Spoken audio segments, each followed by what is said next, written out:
Morning, everybody. I'm here with my friends Charlotte and Puffhead. Hello, Puffhead. I thought it was about time that I did the Q3 update. Start again. Well, hello. I thought it was about time I did the Q4 financials. I've been promising for a while, but I haven't had the space in my phone, to be honest. It just keeps, every time I make a video, it freezes up after about 30 seconds. So I've spent quite a lot of time this morning deleting everything on my phone.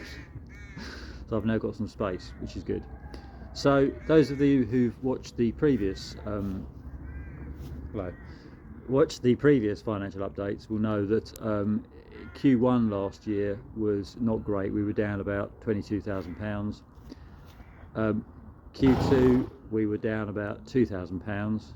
Q3 was a good quarter. I was going to say it was a good Q. We were up £23,000 in Q3, but that was because of a couple of substantial one-off donations, wasn't it? And in Q4, which is the one we're doing now, we were up £30,300. Now, there's a reason for that, as many people will recall. Fiona did her incredible fundraiser in December, where she nearly killed herself by running 25 miles a day for 25 days, and she raised a staggering over £40,000, which was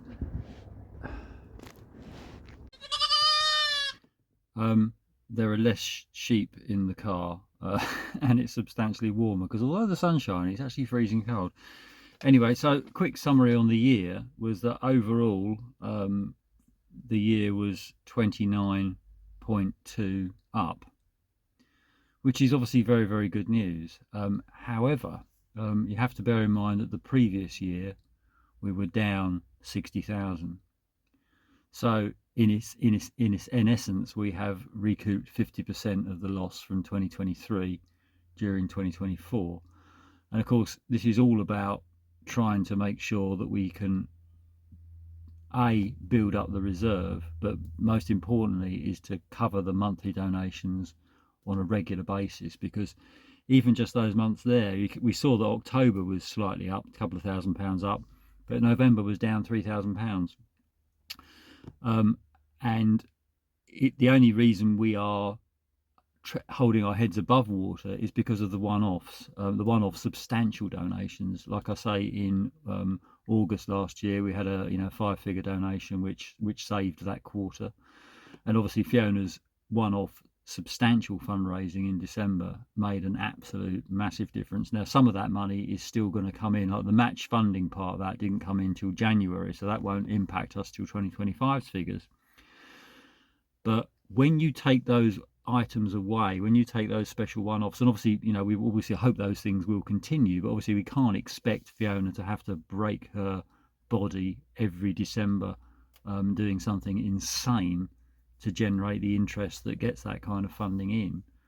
We have to find a way to build up the regular membership so that the monthly bills are covered on average during the year, and ideally with a small I'm not talking about a large surplus, but a small surplus that helps build up the reserve for any difficult things ahead, or when we need to complete a project, because projects by definition are going to be expensive.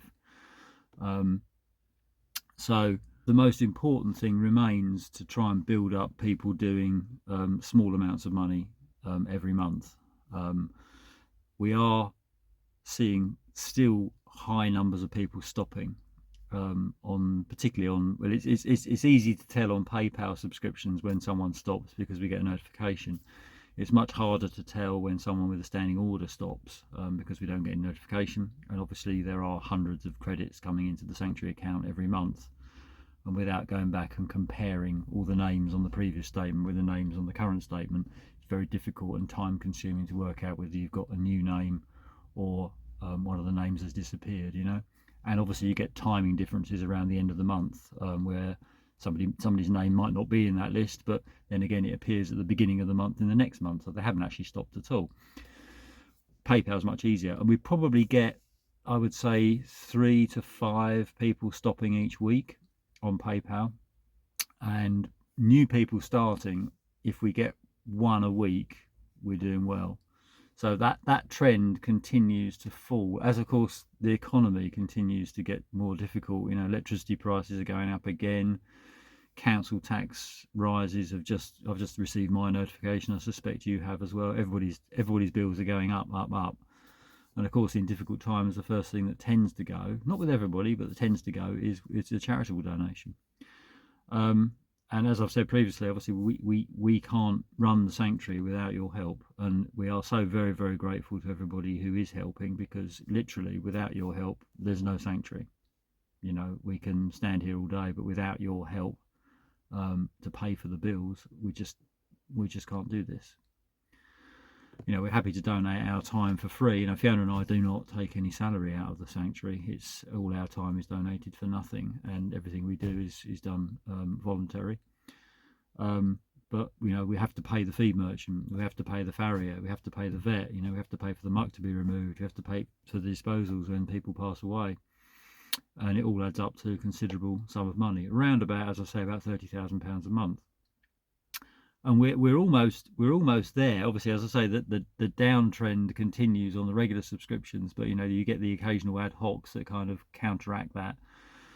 And so far this year, obviously, I'll do the Q1 update a little bit earlier because we're in March now already, so end of March, beginning of April, and obviously this quarter is going to be a good one because the fund matching came in on Fiona's December fundraiser during January, so that obviously significantly boosted January's numbers. But what's important is to take those big numbers out and then look at the underlying trend, and the underlying trend is still slightly going down. So thank you for all the shares of all the posts, all the follows and stuff. It's really important. The only way we can reach people is if you share it. And obviously we get, if we get 20 shares, that's a really high number of shares. We think, well, actually hundreds and hundreds more people see these posts, so please do share them. Even if it just registers a seed with somebody, they might come and look at the page, they might end up to become a supporter, we don't know.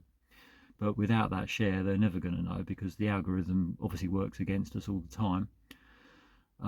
And we don't have much of an online presence on Instagram or Facebook. We don't have much of an engagement because people just don't see the posts. Even the people that come here regularly, that they don't see the posts, even though they're looking quite regularly at the page. So I don't know what you're supposed to do. Oh, I know what it is. You're supposed to pay them, aren't you? You're supposed to pay Instagram and Facebook.